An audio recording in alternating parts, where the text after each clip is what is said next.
guys, welcome back to another session of Know Your Bones. If you're somebody who has low backache or you're somebody who wants to know about low backache, you have come to the right place now.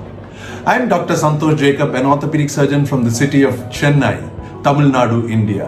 And today we are going to talk about low backache and what else low backache could be. Could low backache only come from the spine, or could it come from any other bone or any joint which is lying close to the spine? That is what we will be seeing in this session. Today the story I'm going to share is of a 26-year-old lady patient of mine. Now this was a patient who was being treated by me for low backache for the past 7 years. She used to have low backache on and off, but she used to rest and the pain used to disappear. Whenever it used to come back, which was 3 to 4 times a year, she used to take painkillers, do physiotherapy and rest, and then start off as if nothing had happened. She had gotten used to living with the pain, and then something peculiar happened 4 months ago. She had one severe episode of pain where she was just not able to move, and the pain was also radiating to the buttocks and to the back of the leg. She had also developed an episode of fever, and her low back was feeling warm, she said.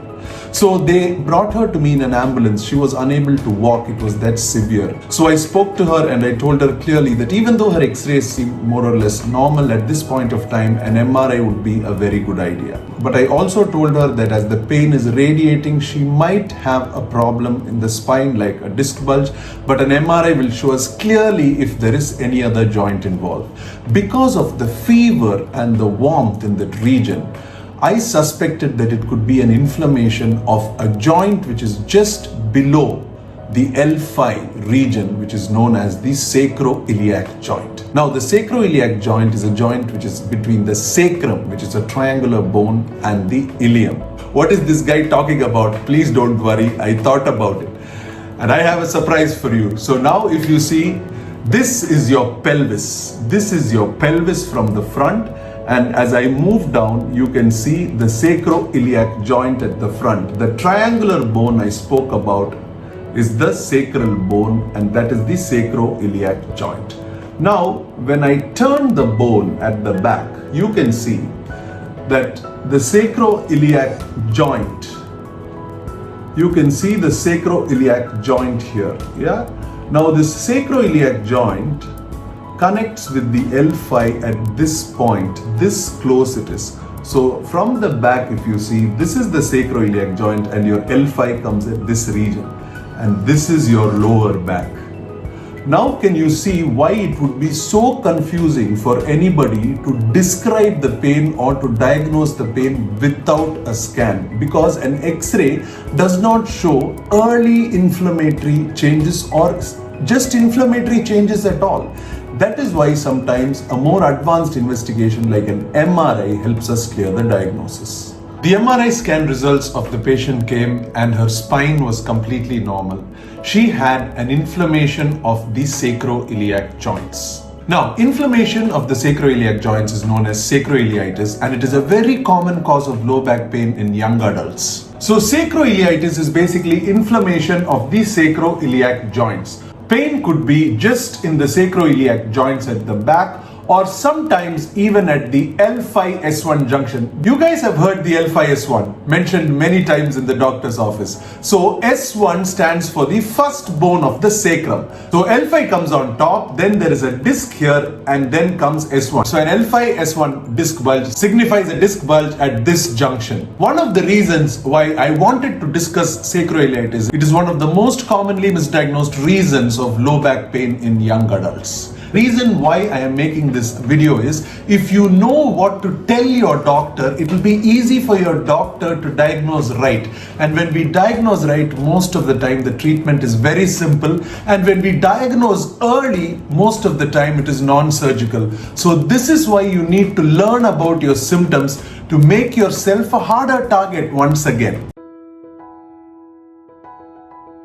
What are the causes of sacroiliitis? 1. Ankylosing spondylitis. It is an autoimmune disease and it is a progressive inflammatory disease. That is, as the disease and your age progress, the pain symptoms will increase. It basically makes all the joints in your body stiff.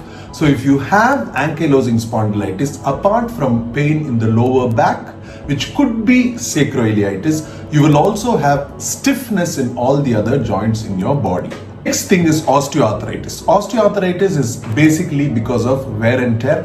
Osteoarthritis of the sacroiliac joint is generally seen in age above 50 and in those who have had an injury in that region, and that is called traumatic osteoarthritis of the SI joint. So traumatic means degeneration of the sacroiliac joint caused because of an injury in that region. That is a pathological cause of osteoarthritis. Many times osteoarthritis is just a degenerative process because of the amount of work we have put the joint on. Pregnancy and infections of the sacroiliac joint are also a cause. Apart from that, in immunocompromised individuals, immunocompromised in the sense those who have uncontrolled diabetes or any pre-existing comorbidities which make them susceptible to diseases. In those patients, sacroiliitis can also be triggered by a simple urinary tract infection. This is very common in diabetics whose sugars are uncontrolled. So this is another thing you have to keep in mind. And the clinical symptoms: pain in the region of the lower back. Sometimes it might even radiate to the buttock and the upper thigh, confusing it with another very common symptom called sciatica, which is also pain in the lower back, but it radiates to any length, mostly in the back of the thigh. Could be to the buttock, could be to the knee, could be to the ankle or to the tips of the toes. Sciatica happens because of a disc compressing the sciatic nerve roots. One classical clinical symptom, if it is present, with which you can easily distinguish, is presence of warmth in that area and fever. If there is inflammation along with fever, most of the time you will have to lean towards sacroiliitis or an inflammation in that region rather than a disc bulge. A disc bulge is preceded by some stressful activity like lifting weights or walking for a long time or playing some sports without stretching. It is a very common reason I have seen for aggravation of disc bulges. Finally, as the pain progresses in a disc bulge, you will see that the radiation of pain is more. But in a sacroiliitis, there will be pain in the lower back, in the lower thigh. But as the day progresses or as time progresses, you will see that the concentration of pain is in the sacroiliac region, the place where I showed you. That is another difference which you should know, because you have a sacroiliac joint and you have an L5S1, and you should be able to distinguish where the pain is coming from, and that will be of immense use in history taking for us doctors. Diagnosis clinically is very difficult as the lumbar region and the sacral region are so close to each other. So you can differentiate a sacroiliitis with the itis. Itis is inflammation. So if there is warmth there. A disc bulge is not an inflammation. It is a problem caused because of pressure symptoms. The disc pressing on the spinal cord. An X-ray will not be of much help here unless it is a very advanced case where you can see osteoarthritic changes on the X-ray. But an MRI will classically show accumulation of fluid in between the sacroiliac joint, and that is the best way to identify sacroiliitis before it turns into any chronic pathology. By chronic, I mean long-term problem.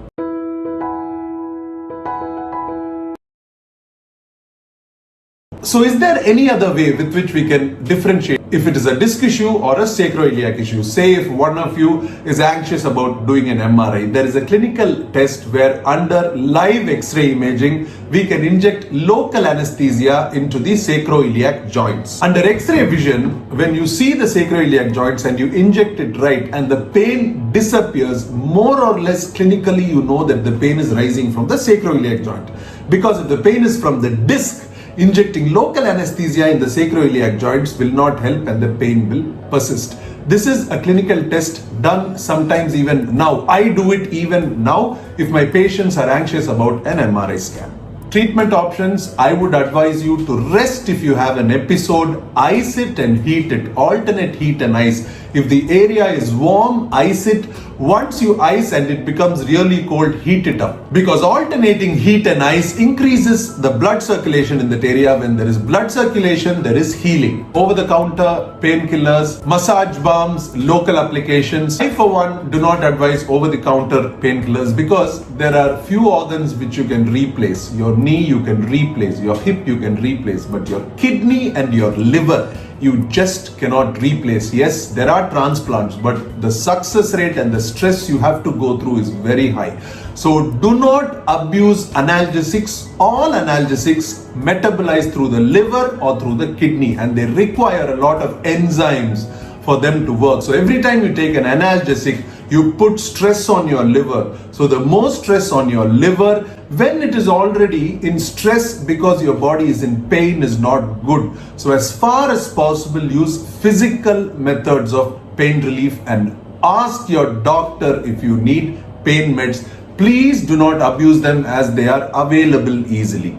So now, coming to the interventional treatment, say if you're on medication, physiotherapy, exercises, nothing helps. What can you do? We can inject platelet-rich plasma or mesenchymal stem cells. Basically, platelet-rich plasma or PRP is your blood harvested and concentrated into healing and growth factors, basically anti-inflammatory factors, and it is injected and under ultrasound guidance. I see the joint under both ultrasound and X-ray vision, and I inject it right in the area of the SI joint, and the success rates are very good. There is no scar, no incision, and it is also done under local anesthesia as a day care procedure. Advantage with injecting stem cells or PRP is that it is your own body's cells. We do not use any other pharmaceuticals inside the joint. So I believe that if you can naturally reduce inflammation using your own blood products,